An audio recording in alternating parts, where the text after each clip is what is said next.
উদ্দেশ্য নিয়ে অনার্স করে এবং শেষ পর্যন্ত ওটা ধরে রাখতে পারে। তো ম্যাক্সিমাম স্টুডেন্ট কিন্তু এটা পারে না, সেজন্য হয়তো আমি তাদের জন্যই আজকে এই ভিডিওটা করছি। তো আশা করি এই কথাগুলো যারা হচ্ছে আপকামিং অনার্স করবেন ভবিষ্যতে, মানবিক বিভাগ থেকে পড়াশোনা করছেন, তাদের জন্য খুব উপকারে আসছে। বিভিন্ন বিশ্ববিদ্যালয়ে, বিশেষ করে হচ্ছে জেনারেল বিশ্ববিদ্যালয়, যেমন হচ্ছে ঢাকা বিশ্ববিদ্যালয়, রাজশাহী বিশ্ববিদ্যালয়, চট্টগ্রাম বিশ্ববিদ্যালয়, ইভেন হচ্ছে জাতীয় বিশ্ববিদ্যালয় এবং 7 কলেজে যারা মানবিক বিভাগ থেকে ইন্টারমিডিয়েট কমপ্লিট করে বিভিন্ন সাবজেক্টে অনার্স করছেন, ল সাবজেক্ট বাদে, তাদেরকে বলছি এবং তাদেরকে উদ্দেশ্য করে আজকে এই ভিডিওটা। এবং বিশেষ করে হচ্ছে যারা ভবিষ্যতে ইন্টার পাস করার পরে বিভিন্ন বিশ্ববিদ্যালয়ে মানবিক বিভাগ থেকে বিশ্ববিদ্যালয়ে ভর্তি অ্যাডমিশন টেস্ট দিবেন, ভর্তি পরীক্ষা দিবেন, এবং হচ্ছে বিভিন্ন জাতীয় বিশ্ববিদ্যালয় এবং 7 কলেজে কি মানবিক বিভাগ থেকে বিভিন্ন সাবজেক্ট নিয়ে অনার্স করছেন, ফার্স্ট ইয়ার এবং সেকেন্ড ইয়ার যারা আছেন তাদের জন্য হয়তো এই কথাগুলো গুরুত্বপূর্ণ। বিশেষ করে হয়তো অনেকে মনে করুন যে বিভিন্ন বিশ্ববিদ্যালয় যেমন হচ্ছে জাহাঙ্গীরনগর, তারপর ঢাকা বিশ্ববিদ্যালয়, এদের মেধা হয়তো আমার চেয়ে বেশি। তবে আজকের এই ভিডিওটা যারা হচ্ছে সাধারণ বিশ্ববিদ্যালয় থেকে অনার্স করছেন বিভিন্ন সাবজেক্টে, বিশেষ করে হচ্ছে রাষ্ট্রবিজ্ঞান, সমাজবিজ্ঞান, তারপর হচ্ছে বাংলা, ইতিহাস, ইংরেজি, এগুলো নিয়ে যারা পড়াশোনা করছেন তাদেরকে উদ্দেশ্য করে আজকে এই বিষয়টা আর এই ভিডিওটা। সেদিনকে আমি অনার্সের সর্বশেষ আমার ভাইবাটা দিতে গেলাম জানুয়ারি 9 তারিখে। হঠাৎ করে এক সাবস্ক্রাইবার এসে আমার সাথে কথা বললো যে ভাই আপনার ভিডিওগুলো আমি দেখি, আপনার এই কথাগুলো আমার খুবই গুরুত্বপূর্ণ লেগেছে, ভাই আমার আরেকটা পরামর্শ দরকার, এই বিষয়টা জানা দরকার। তারপর আমি কিছু আমার বললাম, তারপর আমি চিন্তা করলাম আসলে যে এই কথাগুলো তো বর্তমান ফেসটা আমি করছি, এবং আসলে সে যে বলছে এই কথাগুলো হাজার হাজার স্টুডেন্টরা ভবিষ্যতে ভর্তি হবে না জেনে, তারপর হচ্ছে এরকম একটা সিচুয়েশনে পড়বে, এবং আসলে যারা আসলে মানবিক থেকে পড়াশোনা করছেন তাদের আসলে এই বিষয়গুলো জানা অত্যন্ত জরুরি। তো আমি আপনাদেরকে উদ্দেশ্য করে প্রথমে বলি, আসলে আপনারা কে কোন উদ্দেশ্যে বিভিন্ন সাবজেক্ট নিয়ে, বিশেষ করে হচ্ছে রাষ্ট্রবিজ্ঞান, সমাজবিজ্ঞান, মানবিক সাবজেক্টগুলো নিয়ে বিভিন্ন বিশ্ববিদ্যালয়ে কি অনার্স করছেন, আমি জানি না আপনার তাদের উদ্দেশ্য কী। তবে আমার মনে হয় ম্যাক্সিমামের উদ্দেশ্য হচ্ছে কি অনার্সটা কমপ্লিট করে সরকারি চাকরি দেবো, সরকারি চাকরি অ্যাপ্লাই করবো, আর সরকারি চাকরি পরীক্ষা দিয়ে সরকারি চাকরি করবো, এরকম টেন্ডেন্সি অনেকের থাকে। তবে আমার মনে হয় যে এই যে একটা টেন্ডেন্সিটা, এটা আসলে একটা ভুল একটা সিদ্ধান্ত। আমি মনে করি স্টুডেন্ট জীবনে যারা হচ্ছে এই সিদ্ধান্ত নিয়ে অনার্স করছেন মানবিক ডিপার্টমেন্টের বিভিন্ন বিভাগ থেকে, তো সেই অনুযায়ী আমার মনে হয় যে আসলে বিশ্বাস করেন ভাই, জাতীয় বিশ্ববিদ্যালয় এবং 7 কলেজের অনেক স্টুডেন্ট আছে যারা আসলে জানেই না তারা কেন অনার্স করছে, বা এই সাবজেক্ট অনার্স করে তাদের ভবিষ্যতে আসলে কোন ক্যারিয়ারে যাবে, আসলে কি ক্যারিয়ারে কোনো একটা ভালো সুফল বয়ে আনবে এই সাবজেক্টটা, যে এই সাবজেক্টে আপনি অনার্স করছেন। অনেকে আছেন যে সরকারি চাকরিকে উদ্দেশ্য করে করেন, কিন্তু আসলে আমার মনে হয় যে আজকে যেই উদ্দেশ্য করে সরকারি চাকরির মানে বিভিন্ন বিশ্ববিদ্যালয়ে অনার্স করছেন, মানবিক বিভাগের বিভিন্ন সাবজেক্টে বিভিন্ন ডিপার্টমেন্ট নিয়ে পড়ছেন, হ্যাঁ শেষ পর্যন্ত আপনি এই মোটিভেশনটা ধরে রাখতে পারবেন না। কেন পারবেন না জানেন? এটা একটা দীর্ঘ পথ। এখানে আপনার মধ্যে যে এখন রিফ্রেশমেন্ট আছে, যে একটা তেজ নিয়ে এখন অনার্স করতে চাচ্ছেন, এই তেজ বা এই রিফ্রেশমেন্টটা হচ্ছে 4 বছর পর থাকবে না, বা অনেকের 5 বছর 6 বছর লেগে যায় অনার্স করতে। তখন আপনার মধ্যে কত টেনশন, কত হ্যাজিটেশন ফিল হবে, কত সমস্যা যে আপনার দেখা দিবে সামনে, তখন আপনার যে চিন্তা, মোটিভেশন, এটা ধরে রাখতে পারবেন না। তখন হয় কি প্রাইভেট সেক্টরে এই সাবজেক্টগুলো নিয়েও বেশি ভ্যালু নেই যদি আপনি ওই ধরনের স্কিল আপনার মধ্যে না থাকে। প্রাইভেট সেক্টরে তো দেখবেন যারা জব করতে যায় দেখবেন তাদের সবার অনার্স ডিগ্রি আছে, মাস্টার্স ডিগ্রি আছে, সবার ডিগ্রি আছে, কিন্তু স্পেসিফিকলি কিছু তারা চায় এই যোগ্যতাটা এই লোকটার মধ্যে আছে কিনা। তো ম্যাক্সিমাম যাদের মধ্যে নাই তারা আসলে চাকরি পায় না কর্পোরেট বা প্রাইভেট সেক্টরে।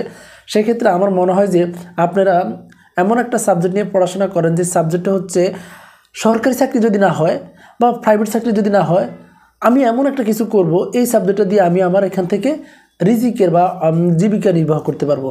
তো সেটা একটা বেস্ট ওয়ে হয় কি, আমি মনে করি বাংলাদেশের প্রেক্ষাপটে যারা অনার্স করছেন অনেকে হচ্ছে আইন পেশাটাকে ভালো চোখে দেখেন না। আমি মনে করি যদি ল সাবজেক্ট নিয়ে পড়াশোনা করা যায় তাহলে ল সাবজেক্টের কারণ কিছু করতে পারলেন না, আপনার সরকারি চাকরি হলো না, বেসরকারিতে হলো না, আপনি অ্যাডভোকেট হয়ে নিজে ওকালতি করেও জীবিকা নির্বাহ করতে পারেন। এটা হচ্ছে সর্বশেষ। তার মানে আমরা যারা অনার্স করে শেষ করলাম এখন আমাদের মধ্যে যে হতাশা কাজ করছে যে কি করব, সরকার যদি না হয় বা প্রাইভেটে যদি না হয় তাহলে আমরা কি করব। আমরা এই সবাই যারা অনার্স করে বের হয় তাদের মধ্যে অস্তিত্ব সংকটটা তীব্র আকারে ধারণ করে। তা আপনারা যারা হচ্ছেন এই মুহূর্তে honours first year second year আছেন, আমি মনে করি বা হচ্ছে অনার্স করবেন ভাবছেন, আমি মনে করি প্লিজ এমন একটা ডিসিশন নেন যেই ডিসিশনটা হচ্ছে আপনি যে সাবজেক্টে পড়বেন ভবিষ্যতে বা ভবিষ্যতের জন্য ক্যারিয়ারটা যাতে সুন্দর হয়, যাতে পড়াশোনা শেষ করা মাত্র আপনি কোথাও একটা জবে বা কোথাও নিজের জীবিকাটা এখানে কি ডেভেলপমেন্ট করতে পারেন। তো এই জন্য হচ্ছে আমি মনে করি যে ল সাবজেক্টটা পড়তে পারেন বা হচ্ছে সমাজবিজ্ঞান বা ডেভেলপমেন্ট স্টাডিজ, এই সাবজেক্টগুলো পড়লে বিভিন্ন এনজিও বা বিভিন্ন বড় বড় সংস্থাতে কাজ করতে পারবেন। সেই হিসাবে হচ্ছে আপনারা যদি কোকারিকুলাম অ্যাক্টিভিটিসটাও বাড়ান, যে যারা হচ্ছে সমাজবিজ্ঞান বা হচ্ছে ডেভেলপমেন্ট স্টাডিজ, হ্যাঁ, এগুলো নিয়ে পড়েন, তারা কোকারিকুলাম অ্যাক্টিভিটিস বাড়িয়ে তারপর হচ্ছে বিভিন্ন অর্গানাইজেশন কাজ করলে ইনশাআল্লাহ ভবিষ্যতে সহজ কাজে মানে নিজের যোগ্যতা অনুযায়ী জব পেয়ে যাবেন। আর যারা হচ্ছে ল নিয়ে পড়তে পারেন, পড়া অবস্থায় আপনারা হচ্ছে বিভিন্ন ল ফার্মে গিয়ে নিজে জব করেও নিজের এক্সপিরিয়েন্স তৈরি করতে পারেন, এবং এটা পরবর্তী আপনার অনার্স শেষ হওয়ার পরেই আপনি অ্যাডভোকেট পরীক্ষা দিয়েও নিজের জীবিকাটা খুব সহজে অর্জন করতে পারেন। তবে আপনি যদি ধরেন রাষ্ট্রবিজ্ঞান পড়েন, তারপরে হচ্ছে ইংরেজি নিয়ে পড়েন, বাংলা নিয়ে পড়েন, তারপরে হচ্ছে অন্যান্য ইতিহাস নিয়ে পড়েন, তাহলে দেখবেন আপনার এই বাংলাদেশে এরকম চাকরির ফিল নেই। আপনি যখন দেখবেন কোনো একটা চাকরিতে ভাইবা দিতে যাবেন, দেখবেন রাষ্ট্রবিজ্ঞান এমন একটা সাবজেক্ট সবাই রাষ্ট্রবিজ্ঞানে করে, দেখবেন আপনার সাথে 5-6 জন দেখবেন ভাইবা দিতে যাবে, দেখবেন ওইখানে আপনার 6-7 জন পেয়ে যাবেন যারা হচ্ছে রাষ্ট্রবিজ্ঞান অনার্স করছে। এটা হচ্ছে খুব একটা মানে ভাইরাল সাবজেক্ট মনে করি বাংলাদেশে। এই যারা হচ্ছে জেনারেল থেকে মানবিক ডিপার্টমেন্টের সাবজেক্টগুলো নিয়ে পড়াশোনা করেন, এটা সবার একটা কমন সাবজেক্ট হয়ে থাকে। তো আমি মনে করি এই ধরনের অনার্স না করে, যেমন হচ্ছে আমরা এখন সাফারিং করছি, আপনারা এই সাফারিংগুলো যাতে না করেন, আপনারা সেই জন্য আগে থেকে একটা ডিসিশন নেবেন। হ্যাঁ, তবে আমি এখান থেকে একটা কথা ক্লিয়ার রাখি, অনেকে আছেন যে ভবিষ্যতে বিদেশ চলে যাবেন, বিদেশে গিয়ে একটা ভালো ক্যারিয়ার করবেন। তো ধরেন মানবিকের অনেক সাবজেক্ট আছে যেগুলো হচ্ছে বিদেশে অনেক ভ্যালু আছে, তো সেই সকল সাবজেক্ট নিয়ে করতে পারেন। হ্যাঁ, আপনারা এখান থেকে অনার্স করে বিদেশে গিয়ে মাস্টার্স বা সেখানে একটা ক্যারিয়ার ডেভেলপমেন্ট করতে পারেন। মানবিকের অনেক সাবজেক্ট আছে, সেক্ষেত্রে এক্সেপশনাল। কিন্তু অনেকে আছেন যে সরকারি চাকরিকে কেন্দ্র করে হচ্ছে আপনি এই যে অনার্স করছেন, এটা হালকা যেই কোনো ডিপার্টমেন্ট থেকেই করেন, প্লিজ এটা আমার মনে হয় ভালো হবে না। তবে হ্যাঁ, 2-1টা এক্সেপশনাল স্টুডেন্ট থাকে যারা হচ্ছে মনে করেন কি প্রথমে যেই উদ্দেশ্য নিয়ে অনার্স করে এবং শেষ পর্যন্ত ওটা ধরে রাখতে পারে। তো ম্যাক্সিমাম স্টুডেন্ট কিন্তু এটা পারে না, সেই জন্য হয়তো আমি তাদের জন্যই আজকে এই ভিডিওটা করছি।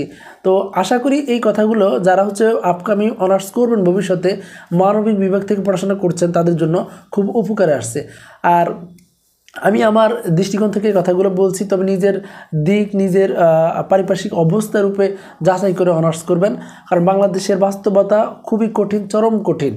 এটা হচ্ছে এমন একটা জিনিস, আর এখানে হচ্ছে আপনি যখন অনার্সের সর্বশেষ পরীক্ষাটা দিয়ে বের হবেন, তখন আপনার মধ্যে কি অস্তিত্ব সংকট একটা কাজ করবে, আমার কিছুই নাই, আমি কি করব। কোথাও যদি আপনি একটা সিভি লিখেন নিজের যোগ্যতা অনুযায়ী, দেখবেন আপনি ঠিক করে যোগ্যতা পাবেন না। দেখবেন অনার্সের সার্টিফিকেট সবারই আছে, কিন্তু কোথাও যদি আপনি প্রাইভেট একটা সেক্টরে সিভি জমা দিতে যান, প্রাইভেট সেক্টরে তারা কি চায় ওই অনুযায়ী আপনার যোগ্যতা খুঁজে পাবেন না, যদি আগে থেকে নিজেকে গুছিয়ে না নিতে পারেন। তো সবার জীবন সুন্দর হোক, সবার জীবন সফল হোক, সবাইকে আসলে একটা অ্যানাউন্সমেন্ট ছিল। এটা আসলে আমরা আসলে এইসব কথা পাইনি, আমরা আসলে এইসব ধরনের বাস্তবতা ফেস করিনি, কিন্তু এখন দেখতেছি, এখন বুঝতেছি।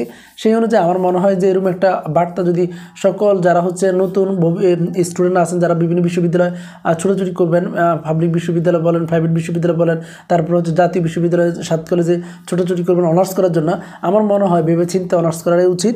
এবং এই কথাগুলো আমি আমার পারিপার্শ্বিক দিক থেকে বলছি, আপনি এই কথাগুলো আরও যাচাই বাছাই করে নিজে একটা সিদ্ধান্ত নেবেন।